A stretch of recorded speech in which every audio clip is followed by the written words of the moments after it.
What's up, guys? Welcome back to the YouTube channel. Boy, I got some hella friends in here.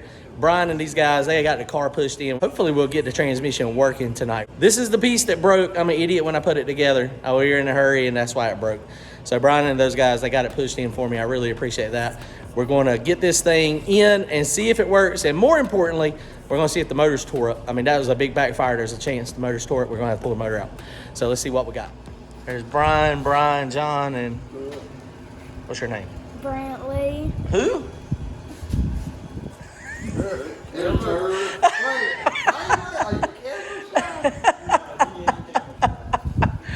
Brian, I appreciate y'all pulling the car in here.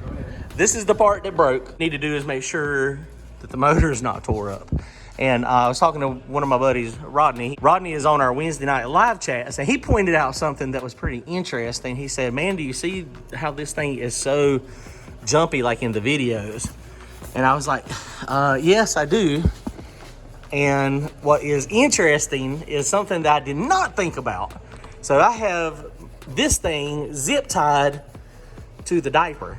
The diaper is zip tied to this bracket here. And so possibly when this exhaust of y'all saw the fireball, the way this thing was coming down when it backfired, you had a fireball straight down and then a fireball going back. And it's going this way. There's a chance that was pulling on it. I mean, it seems really tight though, but so we might modify the way that we do some stuff up here. But first what we gotta do, we're gonna take the pan off of it real fast. We're gonna get this stuck in there. We might have to cut a big hole over here. This is really close and loose to get it to slide. So that's okay though. So we'll cut it and we're gonna do this real fast.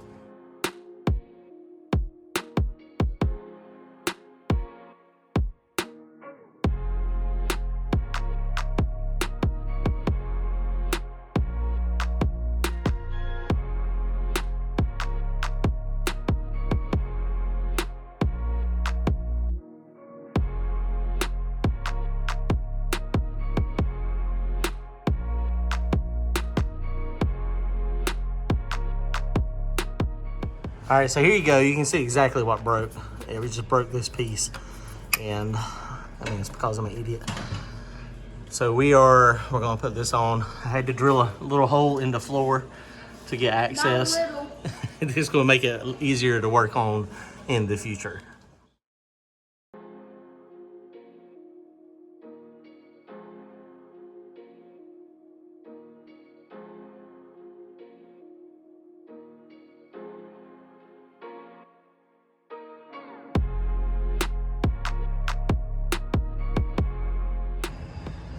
All right, everything is buttoned back up here, so I'm about to put fluid in it and crank it up. I did drain the methanol out of the oil pan.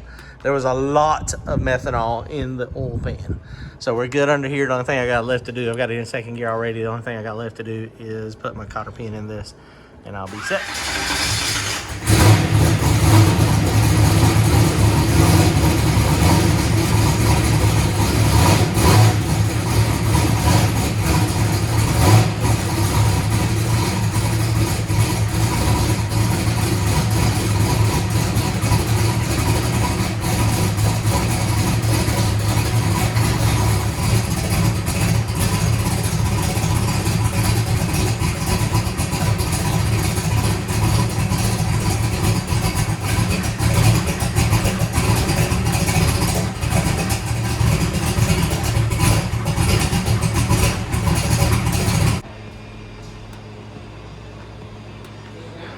When I pulled it out, I put the fluid in, I put it on the cap.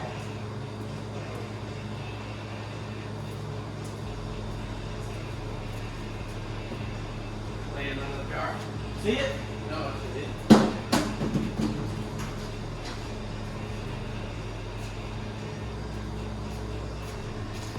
I had it laying right there.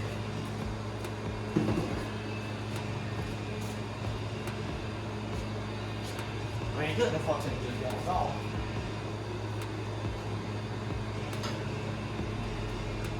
Ah, look. I was gonna say, you know it's right here. I couldn't see it. I gotta crank it up for it to be running on it. Damn it. Crack it. And it's over the top of the pipe. Am I right?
All right, guys. Well, we appear to have a functioning transmission. So that's good. I hate that, you know, it didn't work out at the track. But something I was just telling Brian, the shifter in there feels the best it has ever felt. So we're wondering if potentially, it's about a year ago, where kind of park kind of started being optional. We called it optional park, just joking, because it was kind of hard to get it to lock in gear or to lock in park so the car wouldn't roll. So sometimes it would roll. So now, I mean, it seems like sitting here on the lift, it's good. So maybe that thing was cracked, you know, for a while. And that was, you know, and then I just done it in there. But now we got that nice 4340 one, it looks like. So hopefully we won't have any more issues. All right, guys, comment, like, and subscribe. We will be at Thundervalley Dragway this Saturday. Come see us. Don't forget to go to turbojohnracing.com to grab yourself a t-shirt or that cool flip coin. Thanks, guys. Later.